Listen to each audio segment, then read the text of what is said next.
Are you like most sales and other professionals who want to grow their wealth faster than what they are currently doing through their company 401k, even with that company match, the stock market, or just plain saving money? Would you sleep better at night if you had the financial freedom to be job optional in just 3 to 5 years through investing in real assets? Maybe you don't want to stop working, but wouldn't it be cool if you could retire a decade earlier than most and do the traveling you and your family have planned for years while you're still young and can enjoy it? Let's face it, most busy professionals don't have the time or desire to take on more work outside of their W-2 to grow their wealth. On The Wealth Flow, each week we share the stories, the investments, and take a deep dive into the various asset classes that can deliver that accelerated growth to your portfolio passively. That's right, no extra work for you. Instead, we'll put your money to work. Learn what the 95% aren't talking about and join the top 5% of earners today on The Wealth Flow.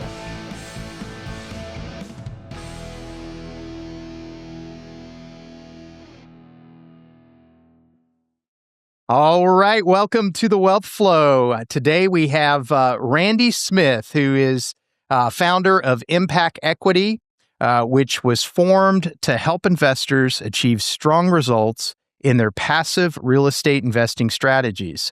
Randy and Impact Equity have helped more than 100 investors place over $8.1 million across 4 operators in 16 different opportunities since launching in June of 2022. Randy started his real estate investing career doing out-of-state, single-family, long-term rentals. He quickly realized that many additional benefits he could receive by switching his strategy to passive investing in multifamily syndications. Randy has now invested in 25 different passive investments with 11 different operators, which gives him the unique knowledge and expertise to recognize a strong passive opportunity. Randy, I'm looking forward to this. Welcome to The Wealth Flow. Yeah, thanks so much for having me on the show, Keith. It's great to be here. Thank you. Yeah, so what I typically will do is start really with your background, where you grew up and what led you to real estate investing. Yeah. So that's a big question. Let's see here. So I was born in Southern California. And then when I was 9 years old, my family, mom and stepdad moved us back to a really tiny town in northern Michigan, actually in the Upper Peninsula. So I am what is affectionately known as a Youper from the UP. Really, really small town. So it was a pretty dramatic change for both, for the whole family. And they actually bought it was kind of like a dive bar that they converted into a restaurant. And I spent my youth doing everything that you can possibly do in a restaurant. From at the early age of 9 or 10, I was what we called a gopher, meaning I go for this and go for that during busy time. And then I got promoted up to, dishwashing and bussing tables and stocking coolers and working the line cook and everything you can possibly do in a restaurant. So that was kind of my childhood, was growing up watching my parents put blood, sweat, and tears into this business. And as luck would have it, they sold it probably 20 years later for a loss. So they were not very strong business savvy people. They worked their butts off and put way too much into it for what they got back. But that actually kind of planted in me this work ethic that I think is probably one of my biggest assets today. Is I know you got to work. You don't get anything for free. And that was born in me there. So I ended up going off to college to try to get out of that little town, and went to school for business and ended up in Southern California, went back to my roots after getting out of college and started a sales career. And I started in computer sales, and then I moved over to a trash company, a big one, Green and Gold. You might know them. And spent about 10 years there. And then I spent the last 10 or 11 years of my sales career in a Fortune 100 company. Let's just say you don't leave home without it, without mentioning any names, but had a really, really successful sales career, won all the awards and got all the accolades, and made pretty good money. So at some point, probably about 5 years before I left the W-2, I started buying real estate out of state. And that's kind of how I got there. Yeah, that's an interesting story. Let me ask. Let's maybe go back to your the parent story. Did your mom and dad were they entrepreneurs before buying this, or what led them to decide that, wow, we're going to move from California, open up this what used to be a bar and convert it into a restaurant? I'm sure it was an amazing property, kind of a something that they just fell in love with, but. Tell me a little bit more about that. What? Well, it's kind of interesting. Like looking at it from the 51-year-old lens of Randy today. Like my stepdad was I think he was in his late 40s, maybe he was in his early 50s when they moved back there. My mom was younger than him, but she didn't have a very prominent career. She worked in I think she worked in healthcare actually at the time. My stepdad was a sales guy, worked for some personnel company, and I think he got kind of the same point in corporate America that I did, around the same age, and he decided he wanted to leave the hustle and bustle of the city, and they wanted to move back to his roots because he actually grew up in Michigan. So they, packed the car and moved the family back there, wanted to start their entrepreneur journey. So for a lot of years, I couldn't understand why they made the move, but being 51 now and leaving corporate America when I was 49, like I understand working for the man all those years and wanting to do something on my own. And at the time, it seemed like that was probably their best opportunity. So, yeah. Good lesson, though, certainly for you. And like you said, the hard work aspect of it. But I think anytime children can see, their parents working towards something, even if it didn't quite work out the way that they were hoping, I think that's always a neat deal. right. So tell me a little bit about, what type of real estate you started investing in, and, what gave you the idea to do that, and then what did the portfolio look like when you started? Yeah, so I kind of have a little bit of the rich dad, poor dad story. We all read the Little Purple Book, and Kiyosaki teaches us kind of the differences there. Well, my mom and my stepdad were kind of corporate employees, and then they moved to this entrepreneur journey. My dad ended up he worked for the LA County Sheriff's Department for 35 years, and he started buying apartments when he reached his probably early 40s. So he ended up amassing about 100 apartment units in areas like Compton in Los Angeles back during the riots.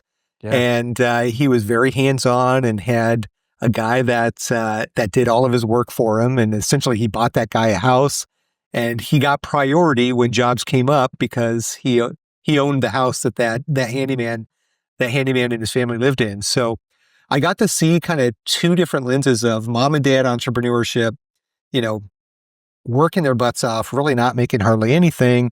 And then seeing my dad with this stable job and also buying real estate on the side. So that kind of planted that seed in my mind that I always knew at some point I would get involved in real estate. I just always thought it was going to be like when I had reached some level or had some net worth or some income level, then I would get involved with it.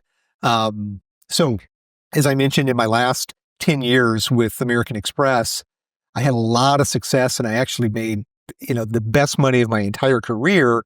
And I started, I maxed out the 401ks and we're doing the IRAs, but then I had additional capital that I wanted to get deployed, but I didn't want to just put it in the stock market because I had everything in the stock market outside of my primary residence. Right. So I started listening to Bigger Pockets, like so many do.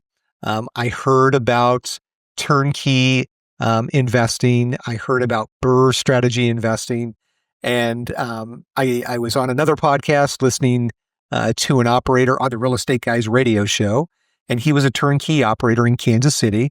And I think there was probably a combination of some really good salesmanship going on, but then also a combination of me just being ready to take some action. So I jumped in and I bought a couple of turnkey properties in Kansas City. while I was actually living here in Phoenix. And the model of turnkey actually makes a lot of sense for the high income W-2 person. But what I didn't do a good job with was I didn't have a good due diligence process at the time. And I just took the guy on his word for everything that he shared with me. And as it turned out, they were kind of dogs. They weren't good assets. They had a ton of repairs and a lot of maintenance that came into it, bad tenants. Like all the things you don't want to happen on those first couple of investments happened on mine. Right. So I decided pretty quickly, like this turnkey strategy, maybe it's not for me. I want to be more involved. So my wife and I did a bunch of research. Actually, my wife did the research, just to be honest.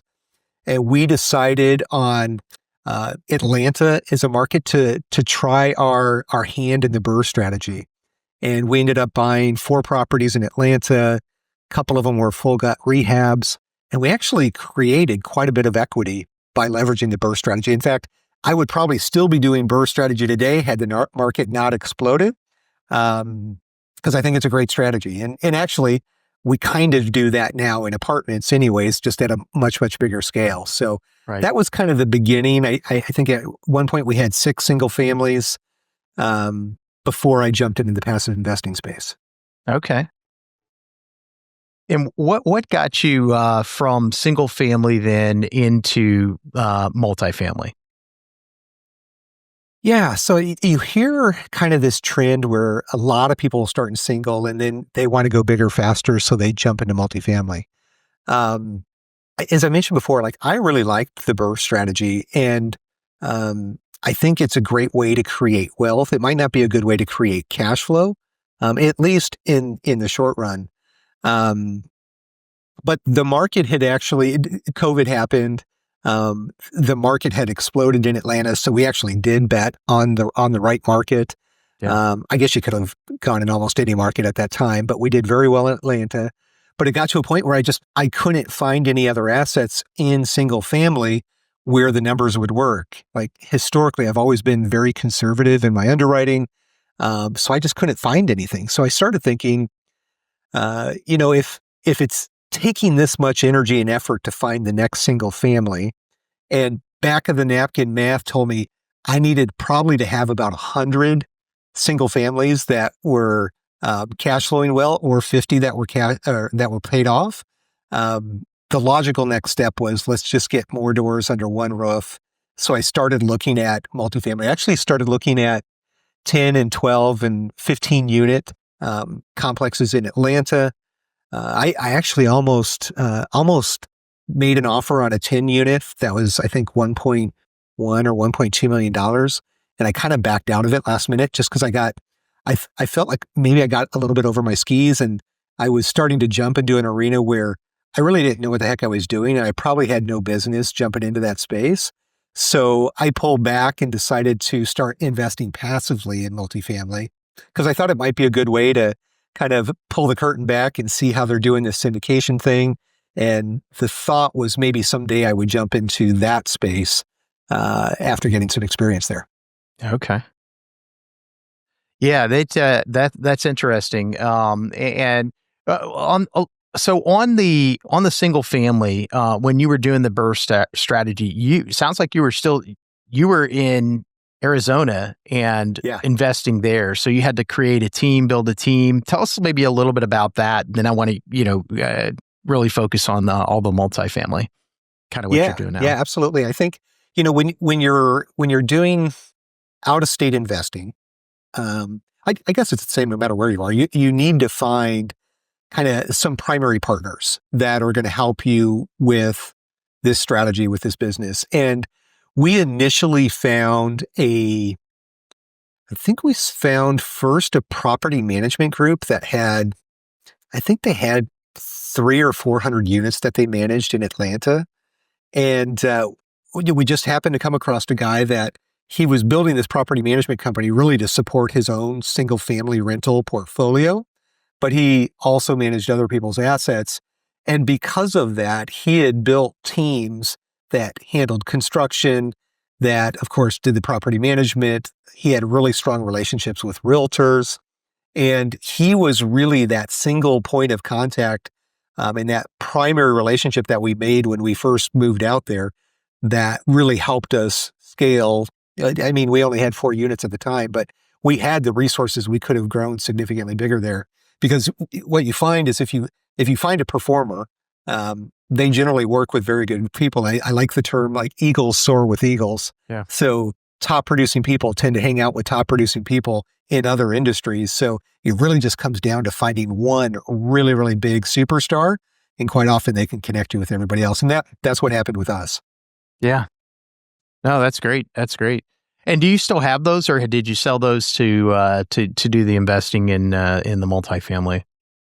Yeah, so we ended up selling all of those, as it would be right around the time that I got laid off from corporate America, which also just happened to be at the top of the market. So we did very, very well on those single families. Yeah, that's great. Like, as an example, one of the houses we bought for 50 grand, we put 50 grand into it, like literally full gut rehab. And then we sold it, like, not literally a year and a day later, but pretty close to a year and a day later, for like 270 grand. Oh, You know, wow. so we're 100 grand all in. Yeah. We made 170 on that one. We had another one we paid 90, put 30 into it, sold that one for 250. You know, it was just, I mean, the timing was perfect. The market was perfect. We just did really well. So I had decided that I wanted to get in more heavily into this passive investing space. I think I'd invested in 6 or 7 deals at that point, and it was amazing. We did the due diligence on an operator. Like 3 or 4 months later, we started getting checks, and I wasn't getting calls from contractors. I wasn't having to deal with all the issues with the tenants. I thought it was like this golden egg that I had found. So we sold everything, and we shifted everything over to passive investments. Literally right around the time I was getting laid off from corporate America. Wow. No, that's fantastic. So a lot of folks, what I find, and you may find this as well, don't really know that you can invest passively. So maybe if we could talk a little bit about that. Obviously, that's a big thing that you help investors do. But talk a little bit about that. I mean, obviously, there's the spot that you just mentioned, the fact that you don't have to do the work. Right. That you can literally just put your money and you put it with the right people, and they really run everything. But talk a little bit about that and some of the benefits maybe of passive investing for the audience. Yeah. So for me, kind of going back to this point, like, I was at this turning point where I buying single family and wanted to scale. And it's clear that if you just get more doors under one roof, that's how you scale.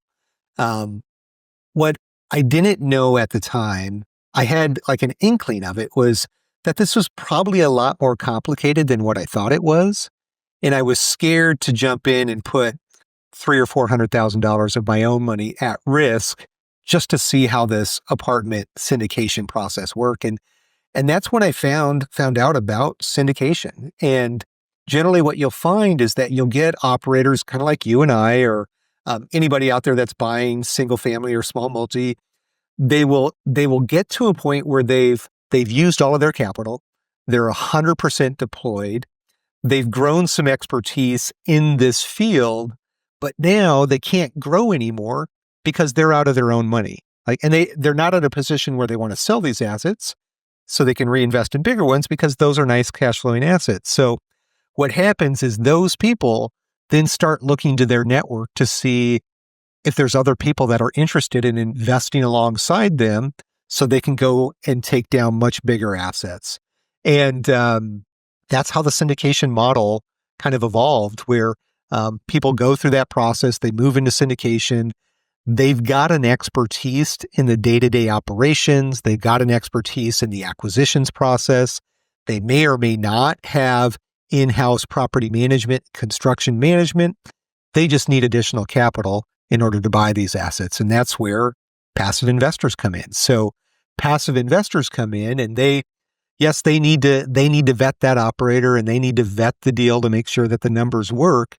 But essentially, high-income W-2 people are able to invest alongside and get all of the benefits as if they own that real estate themselves, including tax benefits. Mm-hmm. And then they get to share in the upside when the profitability supports that, either through the sale or through refined and efficiently run operations. So it's really the best of both worlds. Passive investors get to invest and get great returns, and the operators get to continue to grow their portfolios by leveraging other people's money.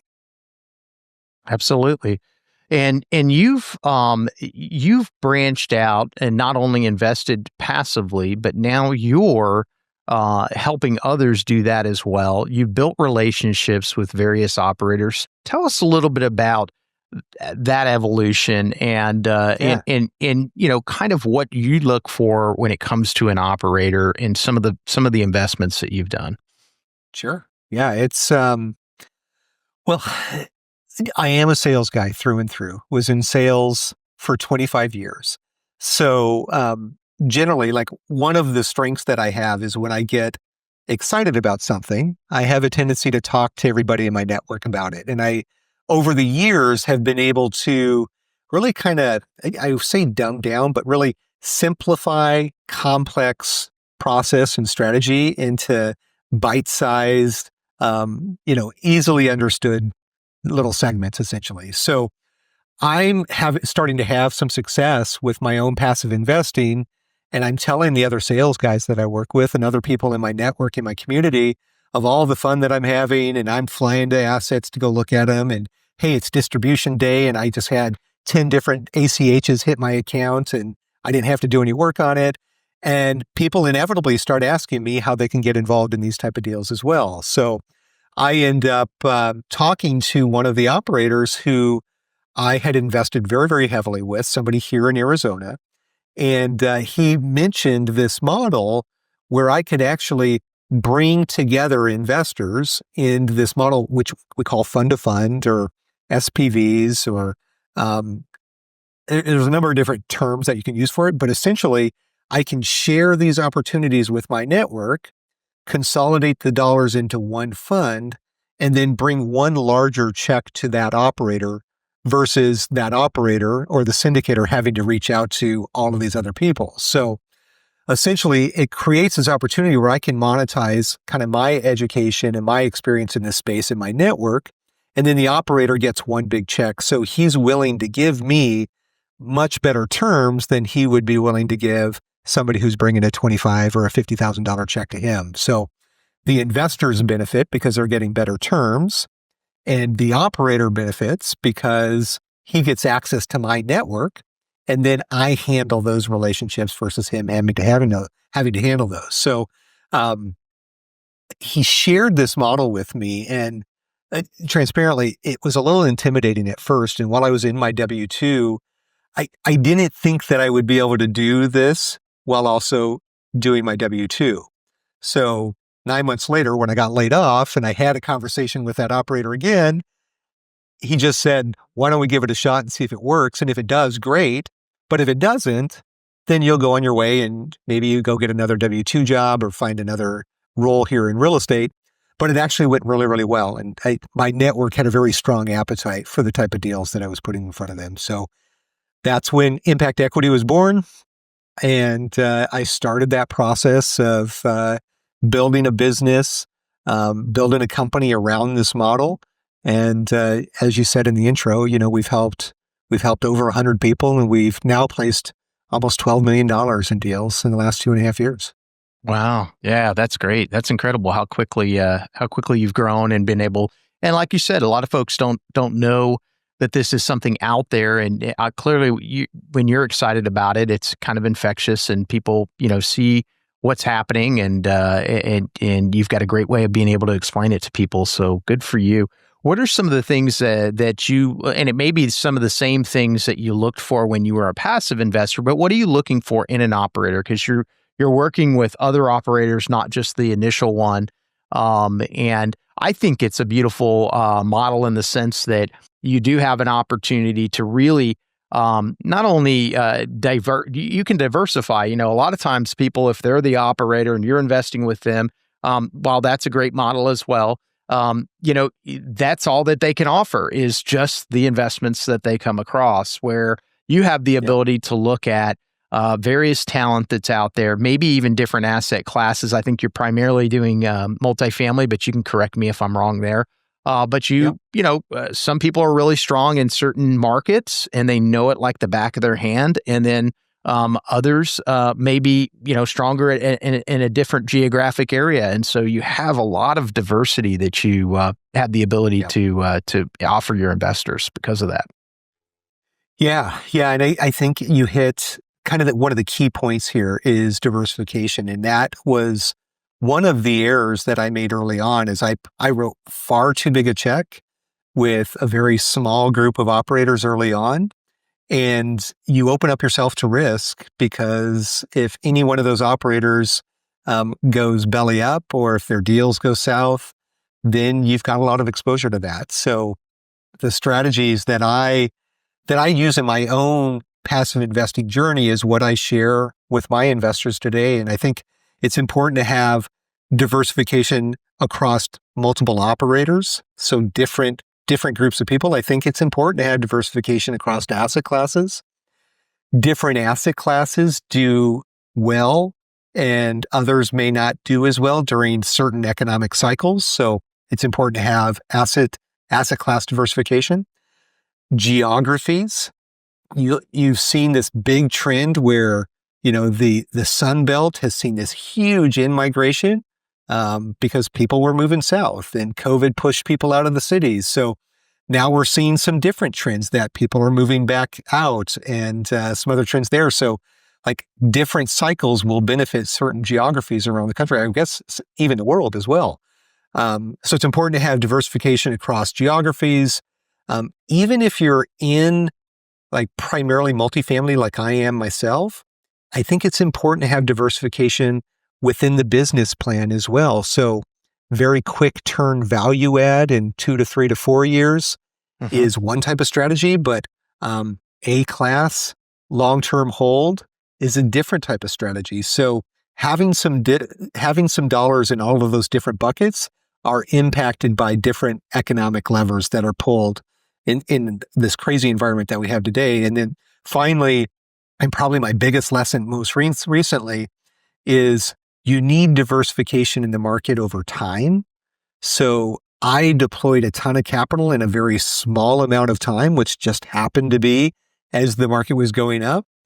The smarter answer would have probably been to take 20% of the capital I wanted to deploy per year over the course of a 5-year window.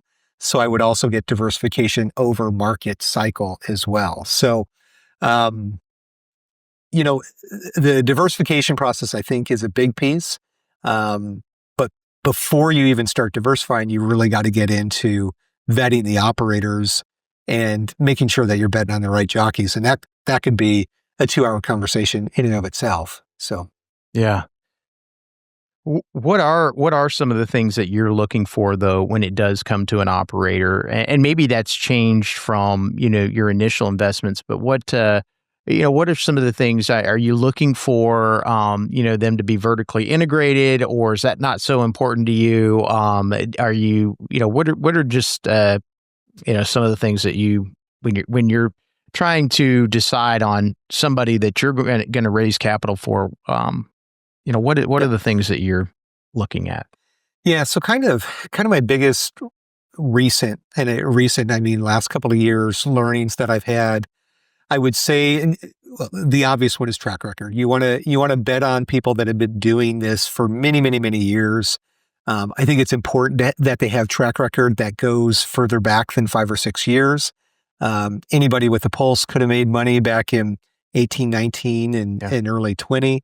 So my track record checkbox needs to be much longer than just 5 or 6 years now. I like to see 15, 17, 18 plus years of track record at this point. I like to see operators that do one thing and do one thing well. They don't get distracted and have a bunch of different strategies that they do. I like to see specialists in an arena. So if it's B-class value add in a specific region, that's great. I like that. If it's tax abatement that their strategy is, and they've gone really deep on that, then I love that strategy. So track record is the first question you should ask, and probably the single most important one. Something recently that has become even more and more important, especially in the last couple of years, is there's a lot of operators that are touting these amazing returns that they got during 18, 19, and 20. They might have had a bunch of full cycle deals during that time period, but then they bought all of these assets during that uptick, and those assets are really struggling today. So I like to dig in and get a really good understanding on what's going on with their current portfolio. Because if their current portfolio is struggling, that's going to impact all of their deals. And they'll make the argument that, it's in an LLC. What happens on this one won't impact the other one. But, like the analogy I like to use is if you have 4 kids and one of them is extremely sick, like, does that impact the other 3? And I would argue that it probably does. Even though they're 4 separate individuals, just like 4 separate LLCs, part of a ship going down is still the ship going down, in my opinion. Now, I might be a little overly cautious with that. And I probably walk away from good deals that I could still invest with, but I'm too concerned that struggling assets are going to hold down the results of the total operator in the event that something goes wrong there. So those are kind of 2 areas that I'm looking at much more today. Yeah. No, I think that's wise to do for sure. Where geographically are you currently invested? So I'm still primarily Sunbelt. So Arizona, Texas. We just did our first Carolina deal, South Carolina deal. I like the Carolinas. I'll probably do more in the Carolinas. We did our first Florida deal this year. That fortunately did not get impacted by either the most recent hurricanes just recently, but primarily Sunbelt at this point. I do think that I would like at some point to get some exposure in the Midwest because historically those have generally been better cash flowing opportunities. Less appreciation, but better cash flow. But the way the market spun up, the cash flow is just as strong in some of the Sunbelt states as the Midwest today. So again, over time, I think I'll end up moving some dollars to those areas, but I haven't yet. Okay. How about when you're taking a look at a deal? Obviously vetting the operator or the jockey is super important, but when you're taking a look at a particular deal to decide whether to invest in it, what are some of the key metrics that you're going to be looking at? Yeah, it's hard to do. Like a lot of people they're solely looking for IRR or equity multiple or cash on cash, those type of metrics. And the reality is, like with a few couple of adjustments in an underwriting model, you can spit out just about anything you want. From a metric standpoint.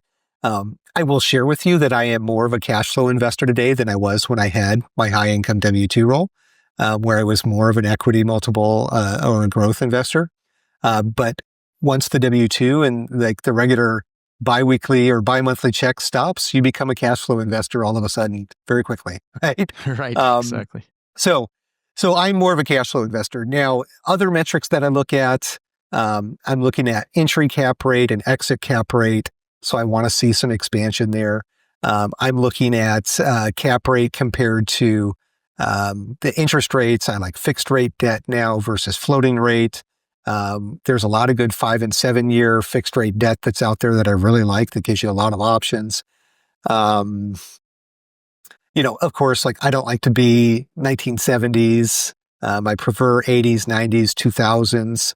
I heard something recently like newer assets have a higher purchasing pool on the back end because even like your 1980s assets, by the time these things go full cycle, those are going to be 50 years old. It's hard to believe that 1980s assets are going to be 50 years old. Yeah. But, that's going to require, even if it's had value add and renovations, it's going to need more renovations at that point. So, I've put together, actually, and I'll share with the audience, if people go to the website, I've got 100-point due diligence checklist that they can get by just putting their email address in there and get on my newsletter. But it goes through literally every single question that I go through. And I score just on a scale of 1 through 3. And if it gets a 90% score, then it's a considered option. What I find is most don't get through my due diligence. So I'm having to go through, dozens and dozens of deals before I find a deal that makes sense. But yeah, that list would give a newer passive investor, or even I would say a fairly sophisticated passive investor, some really good questions that they're probably missing out on. Okay. And what about the market? Tell us a little bit about that. Obviously, that's changed. I mean, you started, really in what 2022, and a lot has changed since then. So tell us a little bit about what you're seeing currently in the market out there. Yeah, so there are a lot of assets that were bought in 21, 22. Latter part of 22 is when things really started to shift. There's a lot of assets that were bought with bad debt back then, and we're seeing a lot of operators that are really struggling right now. We've got distressed operators that got debt, that have debt that's coming through or coming due, and they're not able to refinance. We've seen a lot of passive investors lose money. I think we're going to see more people lose money. But as a general rule, the feeling that I'm getting is if the banks see that they've got a strong operator that is able to renovate and drive increases in NOI, then they're willing to work with them. What you had, though, is you had a lot of operators that they presented as if they were doing a value add strategy.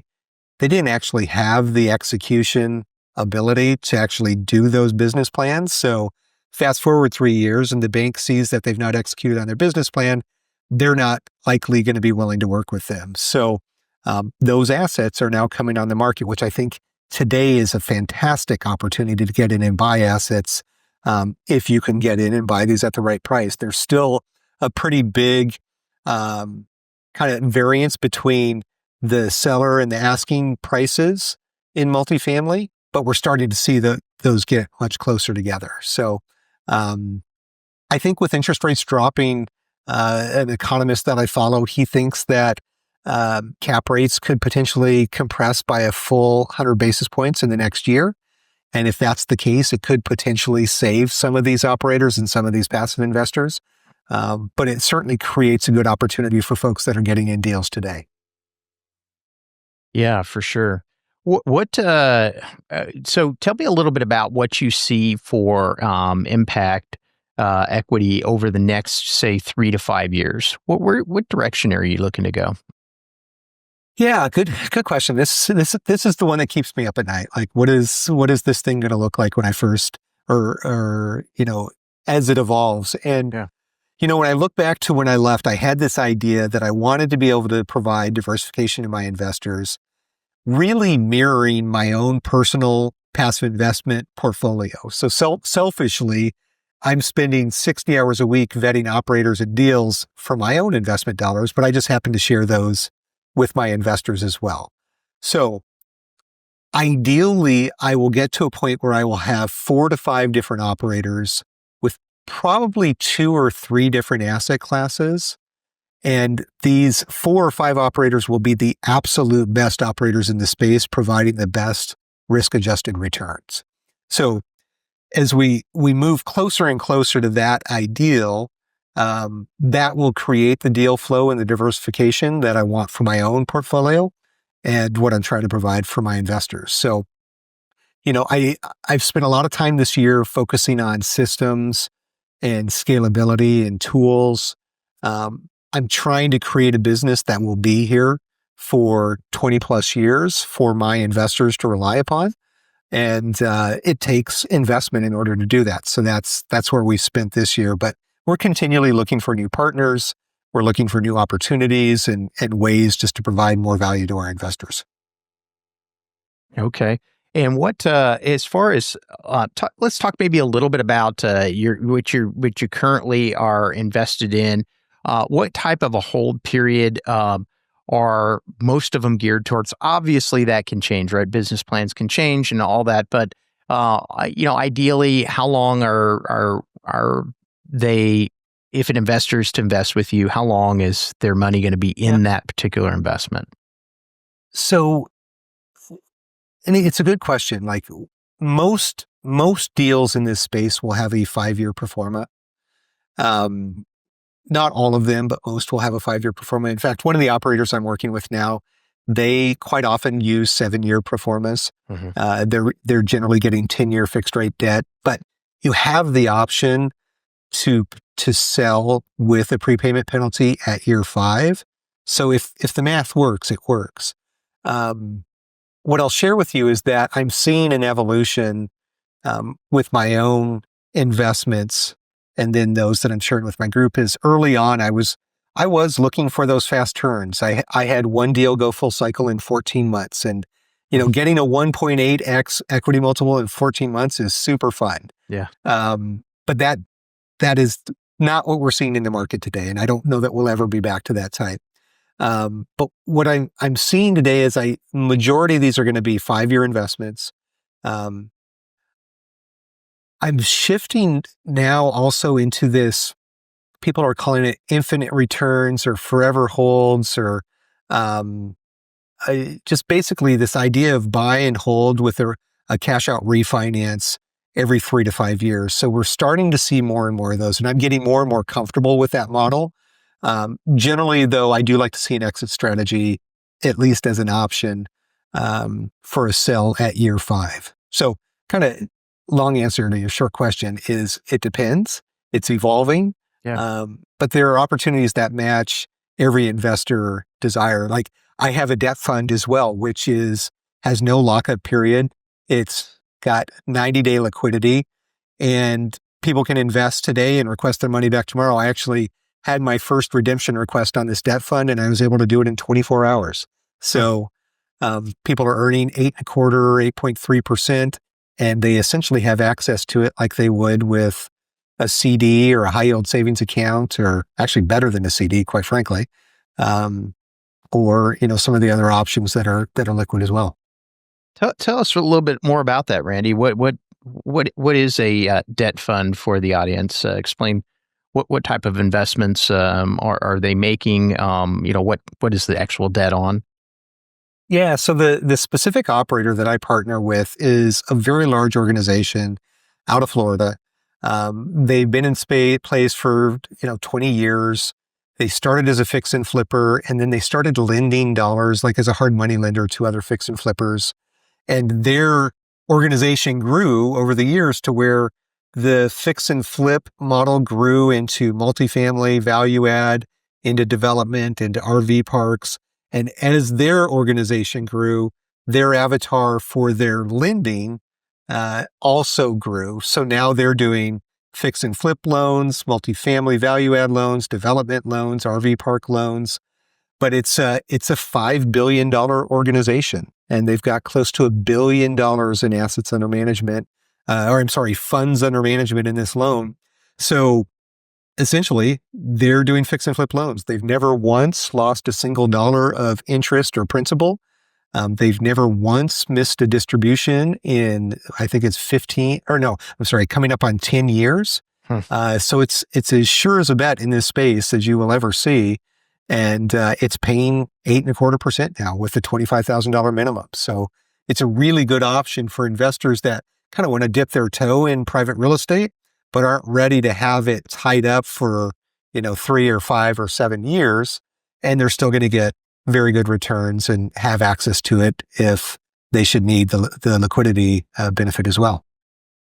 Yeah, that's super interesting. It seems like a great option. It seems like a good way to get into for fairly small investment compared to a lot of these. A lot of times you'll see $50,000 minimums, $100,000. So to be able to get in and at least just see if this is something that you want to consider for 25 and have that security of knowing that they haven't missed distributions in 10 years. That's pretty amazing. It's backed by real estate. That's another nice thing about the debt fund.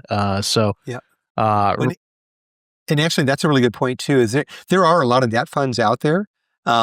This one is unique in that it doesn't have a lockout period. Most have a lockout period. And these are all first position liens. So it's not second position. Like the passive investor gets paid first before anything else gets paid. So.